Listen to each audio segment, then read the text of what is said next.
Everyone says he takes after you. He talks to you most every evening, tells you about the things he's going through. Then he asks God to look after you. After you. After you.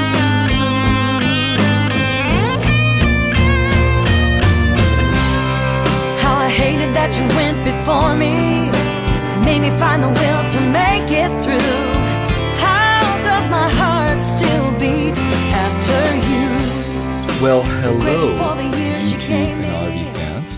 I'm about to hit the road and go down to the excited states of America with my RV. And I figured I would share a few tips that apply equally to both Americans and Canadians. Because generally, us Canadian snowbirds with our RVs, we head south in the winter, and you Americans head north up to Canada and to Alaska in the spring and the summer. So, number one, first of all, if you're crossing the border, south or north, doesn't matter, you must have a passport. Mine just expired. This is actually what a Canadian passport looks like for you Americans that have never seen one. Mine just expired, and I got to renew it on Monday. Oh, here's a little treat that'll blow your mind that none of you YouTubers have ever seen. This is what a Cuban stamp passport looks like. They never stamped them for Americans and for Canadians, but I insisted on having one just to screw with the borderland security people when I cross the border into Washington State. Because they always go, oh yeah, so you've been to Cuba? And I go, yeah, what are you going to do about it? I'm not an American, so the Helms-Burton Cuban embargo law doesn't apply to me, thank goodness. So anyway, it's a little sidebar. But another really, really important thing you need to think about is insurance, and that's about your RV and your person. First of all, I'm in British Columbia, so I have a socialized car insurance program from the Insurance Corporation of British Columbia. So I need to declare my vehicle to be under the Z territory, which means I'm going to be outside of the jurisdiction for a while. That way, if I have a total loss in Tuscaloosa or Tucson, I'm good. They know I'm here. They're not going to screw me over. And I suggest you talk to your private insurance company and you tell them, say, hey, I'm going to be in Alaska or Canada for 7 weeks. Am I covered? Please tell me. Ask those questions, know the answers. You're going to be good then.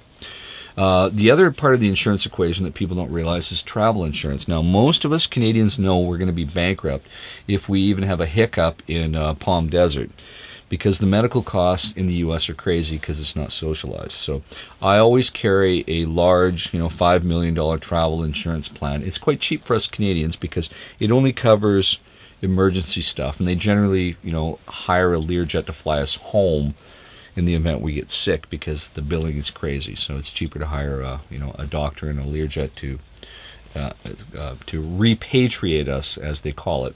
And the ambulance meets us at the tarmac in whatever Canadian city the plane lands, and the billing stops for the insurance company. So definitely carry that. And that also is included for you American folks. Make sure your plan covers you in Canada. I mean, if you had a heart attack here in Vancouver, are you covered? I don't know. You need to talk that over with your insurance provider to make sure you're covered. So definitely look at that. Very important. Another important thing for my American viewers is don't even think. Even if you work in law enforcement, don't bring your handguns or any guns to Canada. No, you will be arrested. Your permit to carry, your concealed weapons permit, none of that applies. Canada is a sovereign nation, and trust me, we have sniffer dogs, we have ion scanners, and the border guards are now armed with 9mm handguns, so don't even think about it. If you want to go to Alaska and you want to bring your Glock, all you do is unload it, secure it, put it in a shipping container, and send it up to Anchorage where you can pick it up. It's not a big deal. But the one thing you can always carry with you, especially when you're doing wilderness traveling, carry your bear spray. Perfectly legal. I can take my Saber Wild bear spray, which is huge. This is even more potent than most pepper sprays.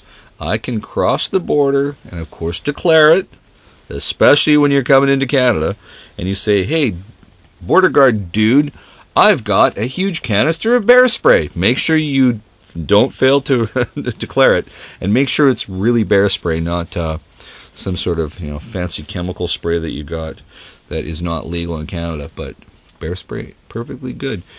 So if you're anywhere around California, Arizona, Nevada, while I'm down seeing you folks, and you see any of my videos and you want to hook up and do a crossover video, please let me know, and I'll get in touch with you, and we will do that. In the meantime, stay safe, keep your wheels in the ground,